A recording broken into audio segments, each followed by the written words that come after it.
अच्छा एक बात बताओ, सुंदर कथा हो और मंगल कीर्तन हो तो भगवान अपने धाम में बैठे रह सकते हैं क्या?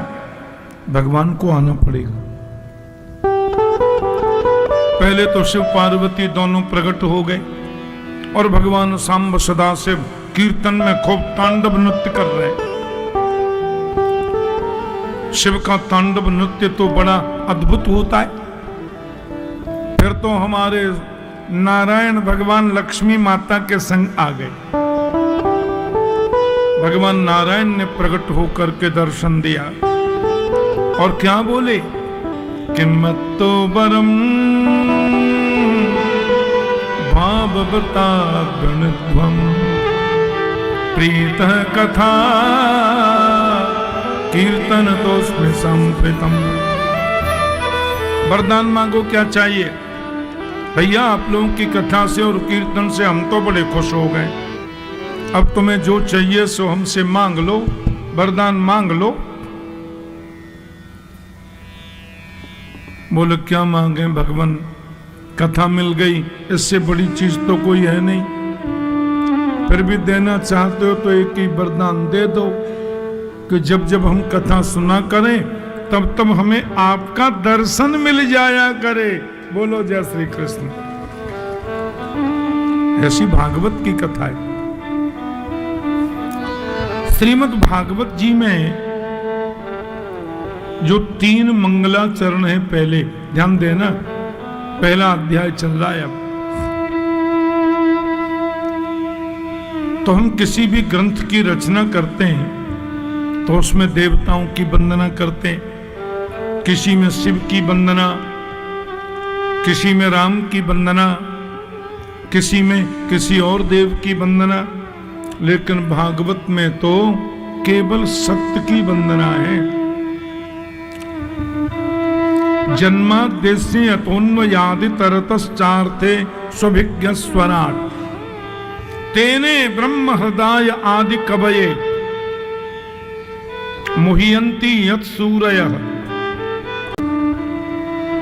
तो सत्य की वंदना पहले की गई, क्योंकि सत्य ही राम है, सत्य ही कृष्ण है, सत्य ही नारायण है और भाई जी सत्य ही अम्मा नवदुर्गा है। और देखा जाए तो सत्य ही धर्म है। धर्म न दूसर सत्य समाना, आगम निगम पुराण बखाना। सत्य से बढ़कर कोई धर्म है क्या? लिखा है नहीं, असत्यात् परो धर्मो। असत्य से बढ़कर कोई अधर्म नहीं है और सत्य से बढ़कर कोई धर्म नहीं है। सत्य बोलो। एक बोलो क्यों जी, सत्य यदि धर्म है तो फिर परम धर्म क्या है? सत्य तो हो गया धर्म और परम धर्म, बोले परम धर्म है भगवान की कथा। सत्य है धर्म और परम धर्म भगवान की कथा। बोले सब कथा से होता क्या है? ये कथा कहानी नहीं है, नो, कथा स्टोरी नहीं है। कथा तो भगवान है। कथा से होता क्या है? बोले शिवदम, भगवान की कथा कल्याण देती है। शिवम कल्याणम ददाती थी शिवद। भगवान की कथा जीवन को बदलती है। परमात्मा की कथा तुम्हें आनंदित करती है। भगवान की कथा मनुष्य को विशुद्ध मानव बनाती है। इसलिए शिवदम और तापत्रयोन्मूलनम, 3 प्रकार के ताप होते हैं ना, आध्यात्मिक ताप, आदि दैविक ताप, आदि भौतिक ताप। इन तीनों तापों को नष्ट करती है कथा, नष्ट कर देती है तापों को। अरे सुनने तब तो भाग्यवंत हैं और ध्यान से सुनना। यहाँ 2 बजे से 6 बजे तक कथा का समय है। आपको तो 1:30 पौने 2 बजे ही आ जाना चाहिए। व्यास के आने से पहले आओ, पहले हनुमान चालीसा पाठ करो हमारे इन गंधर्वों के साथ में, फिर थोड़ा कीर्तन का गान करो, मन शुद्ध होगा, हनुमंत कृपा बरसेगी। अब मान लो हम तो नहीं आ पाए, आए तो थे, लेट हो गए, तो जिस समय तुम घर से निकलते हो कथा श्रवण करने के लिए, उसी समय भगवान आपके हृदय में प्रकट हो जाते हैं। बोलो जय श्री कृष्ण।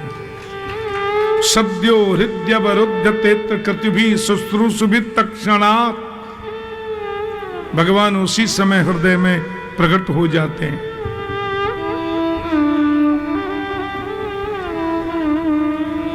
ये कथा की महिमा है,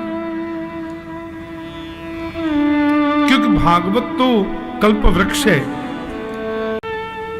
निगम कहते हैं वेद को, और वेद रूपी कल्प वृक्ष का पका हुआ फल भागवत है। इसमें कहीं गुठली नहीं है, छिलका नहीं है, केवल अमृत भरा हुआ है। इसको खूब पियो। अरे 2 दिन पहले तो अभी वृंदावन में पी रहे थे, उसके पहले भागवत कृपा निकुंज रमण रेती मार्ग में पी रहे थे, उसके पहले बनवारीपुर हाथरस में पी रहे थे। बताओ कितनी बार पिए। उसके पहले उरई उत्तर प्रदेश में पी रहे थे, उसके पहले प्रयागराज के कुंभ में पी रहे थे भागवत कथामृत। अब वही ठाकुर जी हैं और वही कथा है। नहीं नहीं नहीं नहीं, बार बार पियो। आलयम मोक्ष पर्यंतम, जब तक मुक्ति न हो जाए पीते ही चलो। मोह का क्षय ही मोक्ष है। अच्छे से पियो। रामचरित जे सुनत अघाही, रस विशेष जाना तिन नाही। परमात्मा की कथा को सुनकर, भगवान की कथा को सुनकर जो कहने बस बस बस बहुत सुन लिया, तो समझो उसने कथा का तत्व ही नहीं समझा। जितनी बार सुनो उतना सुख मिलेगा। जिन हरि कथा सुनी नहीं काना, श्रवण रंध्र अहि भवन समाना। कान तो मिले ही इसलिए। इस पवित्र से सुंदर से प्रांगण में हम लोग कथा सुनने, एक हमारे यहाँ बहुत सुंदर भूमि है, उसको बोलते हैं नैमिषारण्य। क्या बोलते हैं? नैमिषारण्य।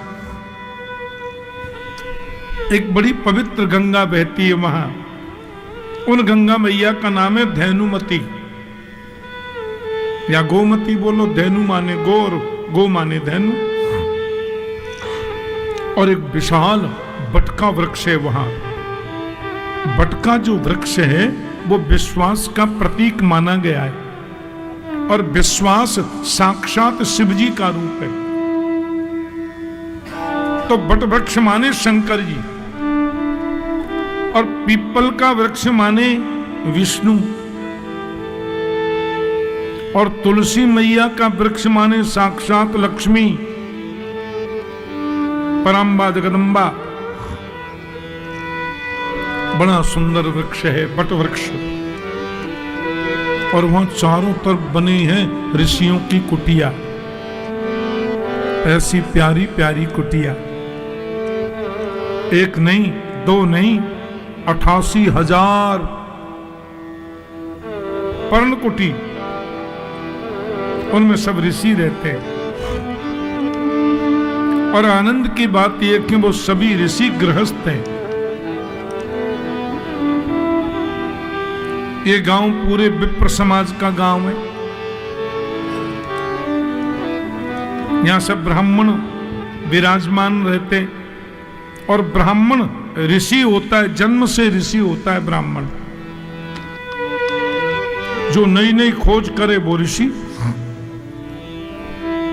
तो शौनकादि ऋषि जो हैं वो सब विप्रकुल भूषण है। और काम क्या है? बोले एक यज्ञ पूरा, दूसरा यज्ञ शुरू, दूसरा यज्ञ पूरा, तीसरा यज्ञ शुरू।